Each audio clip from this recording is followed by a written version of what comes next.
Hi students, welcome back.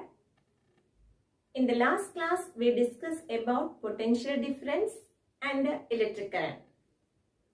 Today we are going to discuss about Ohm's law.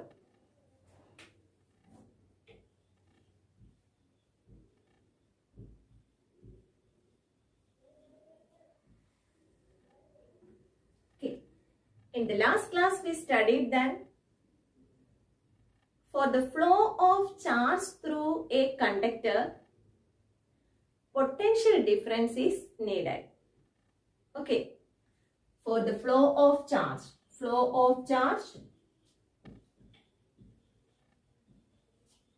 potential difference is needed.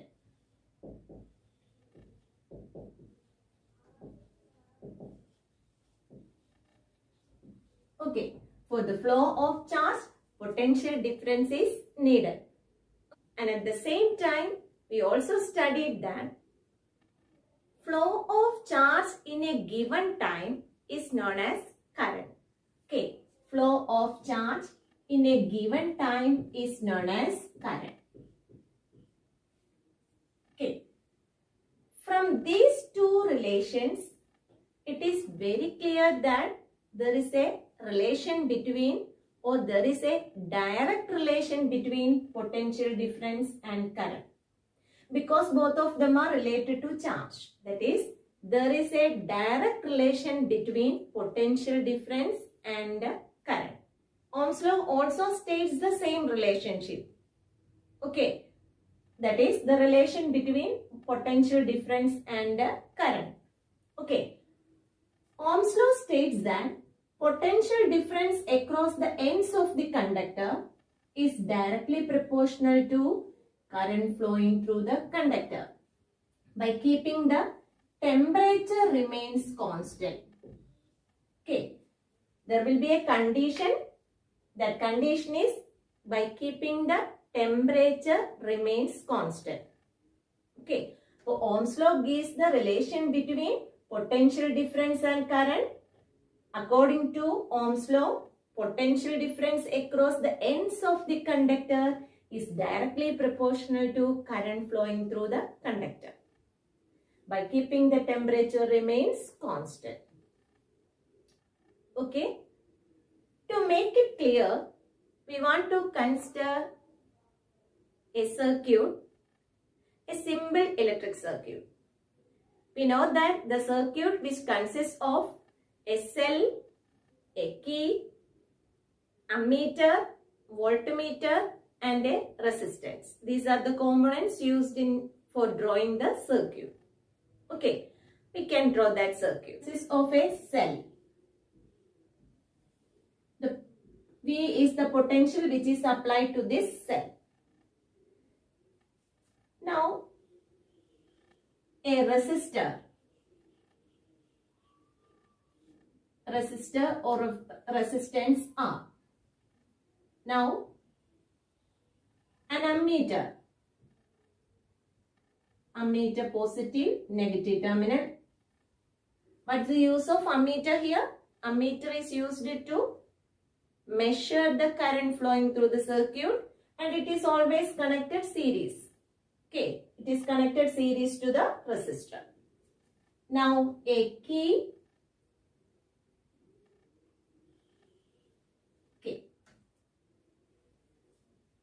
One more device is also used here, that is voltmeter.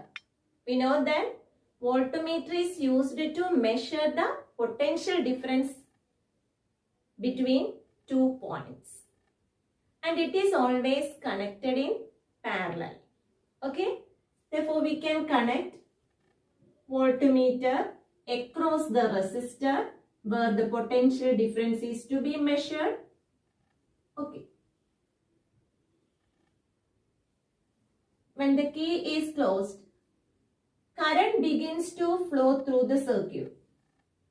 Okay, when the key is closed, current begins to flow through the circuit. Then ammeter gives a result, and that value is taken as 0.1 ampere. Okay, when current flows through this circuit, That current is measured by using ammeter and let it be taken as 0.1 ampere.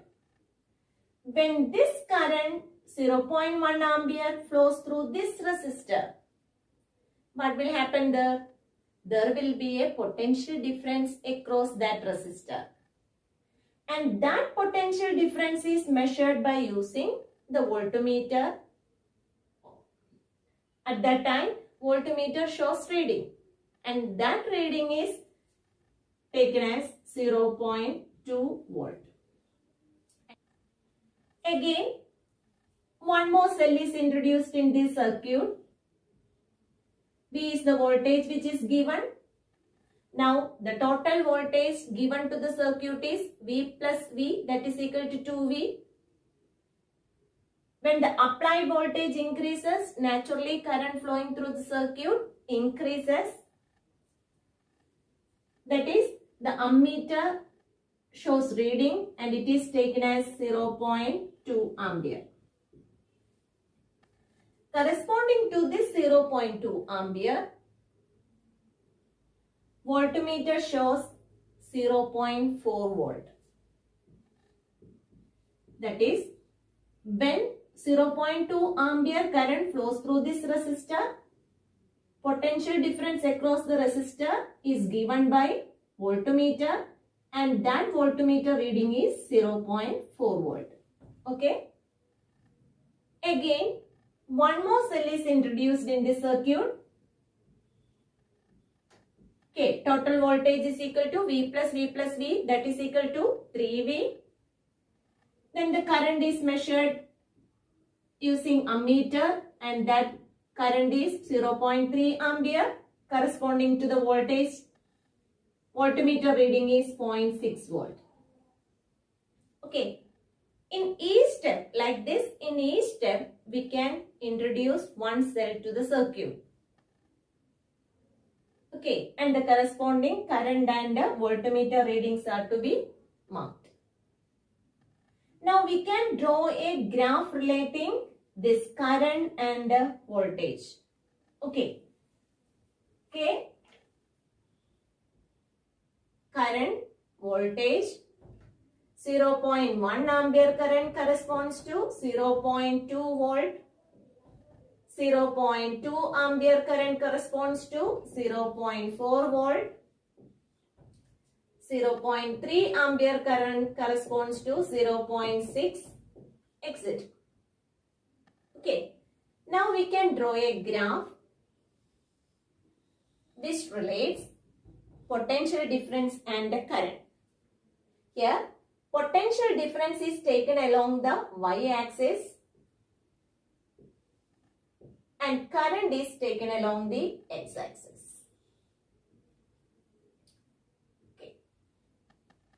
Now we can mark the current as 0.1 ampere, 0.2 ampere, 0.3 ampere like that.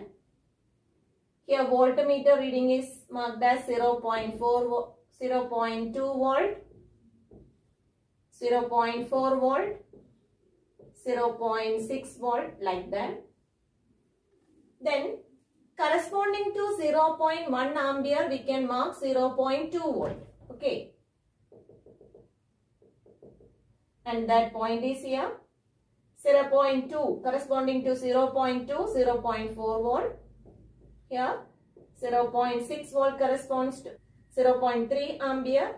That is here. Now we can draw a graph. That graph is a straight line.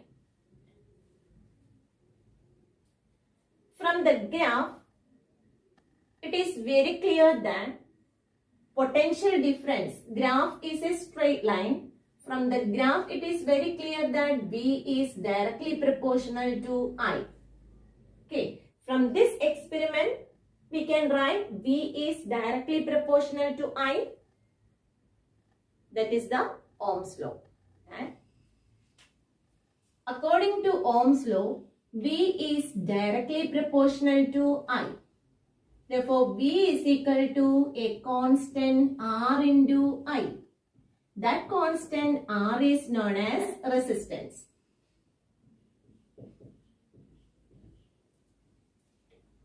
Okay. Now, what's the unit of resistance? It's a constant and its unit is ohm. Okay, unit of resistance is ohm. And it is denoted by the letter O, Greek letter O. In circuit, a resistor is the component which is used to control the flow of current. Okay, the symbol which represents resistor and its resistance is equal to R. Okay, this component which is used in a circuit to control the current flowing through the circuit.